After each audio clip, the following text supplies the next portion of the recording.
Ka district level inter-school athletic meet arah jarkat pra ka bala pelong dak office jong u district sport officer Bhoi district la penhap perdano haka khatwi terik mentau benai haka ba ka Saint Alfred secondary school Marngar kalayo banra kum ka overall champion team hadin bakalayo ban khur sibun teli kitakma nakane ka lumpung ilakai sport yakane ka lumpung ilakai sport lawan penhap perdano da ubak bante dor lengdo menteri ka kam ilakai sport and youth affair kum ukongsan haka jingi don langru ka kong Matsiudor Anwar director sport and youth affair kum ka sembut kongsan uba Meral Bonds im MLA ka nongpo constituency uba PM Marbanyang DSO ka district lembat kiwi kiri rongba ki officer sarkar badru kinong mikmat jong ki senjuk ilakai beper hakani ka sengi penhap perda yakani ka lempung ka office u DSO kalapun kup buromru ya ki laingut kirang bar ki thei ilakai ki balawan ra ya ka nam ka burom da ka bakhur takma nakar arp khundai national game ka balalong shen hanong ba Kolkata ha ka snem arjar kha nyau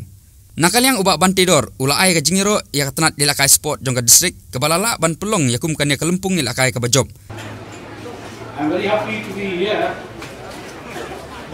Meral Bond being my good friend of mine since our childhood. He is a local MLA of Nongpok constituency. Kong Matsiudor director of sports, and Bapis as the district sports officer of the Bhoi district. I am very happy and thankful to the official of sports department of Bhoi as well and teachers and other